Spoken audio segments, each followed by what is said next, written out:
नमस्कार मित्रों। ये हाल फिलहाल इंदौर में दूषित जल से 16 जानें चली गईं, मृत्यु हो गई 16 लोगों की, जिसमें बूढ़े, बच्चे, नौजवान सब शामिल थे। और यह दर्दनाक घटना बहुत ही अक्षम्य अपराध हुआ है कि मैं बस सरकार से कुछ प्रश्न ही मानो पूछना चाहता हूँ कि हे सरकार तेरी नीतियों की ये खूनी नौटंकी, जिसमें चली गई ये तमाम 16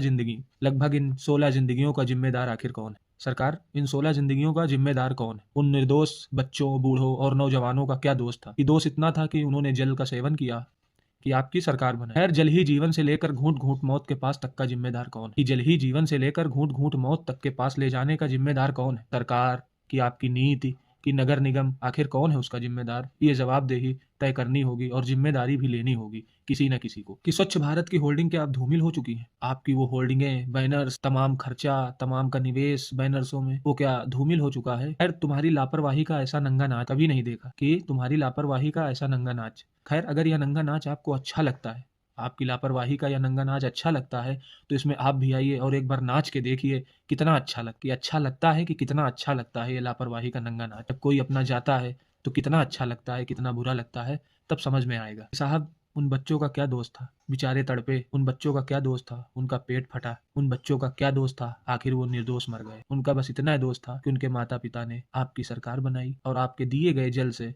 उन्होंने जल सेवन कर लिया। बस इतना ही दोष था उन बच्चों का। खैर, आप तो सरकार हैं, आप तो बस दस्तावेज 2 पन्ने लाएंगे, साइन कर देंगे, उसमें हस्ताक्षरित कर देंगे कि जांच कमेटी बैठा दी गई है और जांच आएगी, उसमें दोषियों को कड़ी से कड़ी सजा मिलेगी। खैर, दोषी तो आप ही है ना। अब आप अपने आप को कितनी सजा दे देंगे क्या सरकार? कि आपकी मानवता सो गई है? कि मानवता में ही बस, खैर, मानवता आपकी दूषित हो रही है। जल तो दूषित है, प्रदूषण तो है, वातावरण तो दूषित है, पर सरकार आपकी मानवता भी अब दूषित होती जा रही है।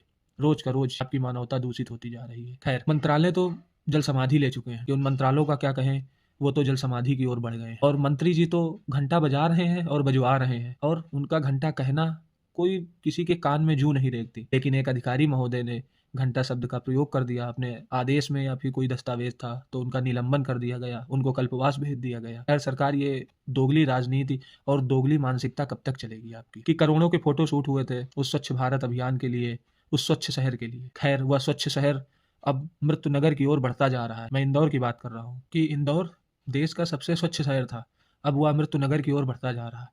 आखिर उसका जिम्मेदार कौन है? आखिर इसकी जवाबदेही कौन लेगा? किसी को तो तय करनी होगी जवाबदेही। कि वर्तमान की सरकार जो होती है, सदैव हर सरकार की मैं बात करता हूँ, कि जो वर्तमान की सरकार होती है वो पूर्व की सरकार की कमियों पर अपनी कामचोरी छिपाती है। सदैव जो इसके पहले सरकार होगी उसकी कमियों पर वर्तमान की सरकार सदैव अपनी कामचोरी, मक्कारी छिपाती जाती है।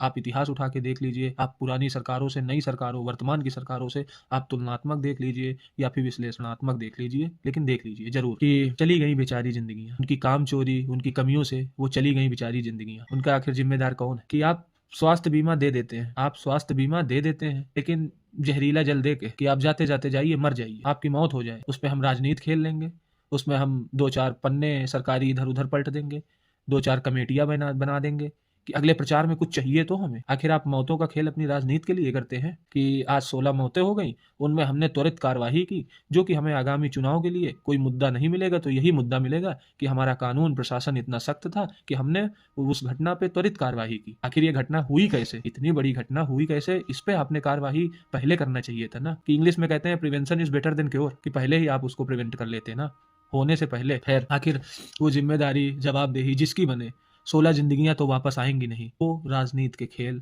के बेचारे शिकार हुए।